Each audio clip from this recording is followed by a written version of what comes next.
Gimana progresnya tentang rumah sakit yang ada di Bali, Bu? Ini tadi katanya udah 80% dan diharapkan rampung di tahun ini. Ya, insya Allah fisiknya bisa diselesaikan tahun ini, tapi karena biasanya kalau rumah sakit kan harus ada pengujian alat medis dan lain-lain, dan kebetulan kita juga ada partner beberapa yang akan juga kerjasama dengan kita, itu membutuhkan waktu untuk mereka install gitu. Jadi insya Allah sih kalau tidak ada halangan, mohon doanya kita bisa operasional di triwulan 1 2025. Oke, di kuartal pertama 2025. Ini rencananya yang di Rumah Sakit Sanur ini akan dispesifikkan ke salah satu penyakit khusus atau akan umum juga atau seperti apa? Ya.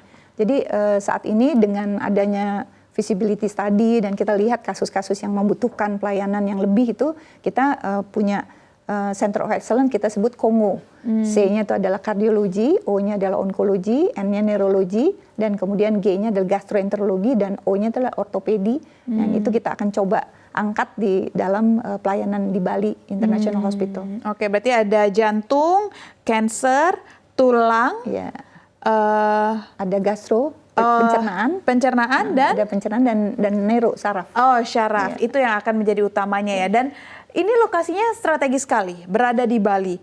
Tadi saya juga sempat berdiskusi bersama dengan narasumber saya sebelumnya bahwa menarik jika kita bisa menjadikan Indonesia sebagai health tourism juga, seperti yang juga sudah dibicarakan oleh Menteri Pariwisata kita. Nah, apakah ini akan menjadi potensi yang menarik untuk dilihat oleh IHC? Ya, tentu saja. Jadi Bali itu merupakan daya tarik yang luar biasa ya, bukan hanya untuk orang Indonesia, bahkan orang asing pun kalau mendengar nama Bali itu mereka pasti ada ketertarikan. Nah, kita salah satunya adalah sebetulnya di awal bukan untuk menarik turis dulu, tapi menarik orang Indonesia yang biasa berobat ke luar negeri.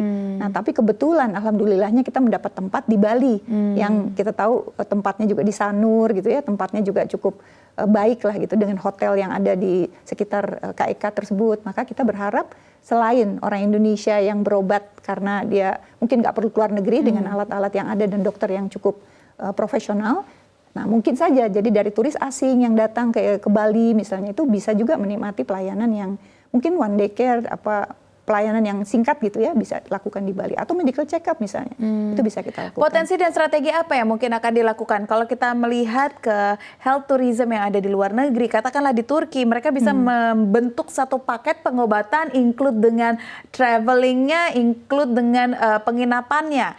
Apa strategi yang akan digaungkan oleh HAC ini? Nah, kebetulan kan kami kan dari BUMN ya. Jadi BUMN itu kan sebetulnya lengkap tuh, udah punya transportasi, sudah punya hotel. Nah, kita memang akan ada kerjasama bentuk bundling gitu ya untuk kegiatan-kegiatan yang menyangkut health tourism. Ya mudah-mudahan nanti pada saat kita buka, kita juga sudah bisa menyampaikan bahwa ada paket-paket khusus lah untuk pasien seperti di Malaysia gitu kan, mereka dijemput, mereka dapat transport, dapat hotel, dan dapat berobat gitu. Jadi mudah-mudahan ini kita bisa jalankan. Berarti ini terkait bundling ini masih dalam perencanaan atau sudah bisa di-spill, Bu? Apa kira-kira bundlingnya? Ya, sementara ini kan kita punya transportasi udara ya, seperti kita contoh misalnya dari Garuda, dari Pelita, dan sebagainya itu dari BUMN. Kemudian hotel, kita ada Hotel Indonesia, ada yang dulu kita kenal Hotel Bali Beach, tapi sekarang jadi Meru Hotel ya, dan itu saya rasa sebuah kolaborasi yang lebih memungkinkan. Nah, sehingga kami akan berpikir dari masalah kesehatannya, nanti teman-teman kami yang BUMN yang sektor lain tentu akan mendukung untuk bisa membuat pasien tersebut lebih nyaman dan lebih praktis gitu untuk bisa berobat di Indonesia. Anda sebagai pelaku industri kesehatan, seberapa potensial Indonesia untuk bisa menjalankan health tourism ini? Apalagi IHC sendiri ingin dilaksanakan dibuka di Bali gitu. Saya sangat merasa bahwa potensi wisata di Indonesia kan besar sekali ya. Banyak daerah-daerah yang belum tergali bahkan. Nah, ini mestinya kita bisa cari selain untuk mereka datang hanya berkunjung, tapi bisa juga memanfaatkan kesempatan orang sakit harusnya tidak dilarang untuk jalan-jalan. Nah, seperti contoh orang yang perlu cuci darah, mereka kan butuh tuh rutin. Nah, kita akan buka tuh nantinya.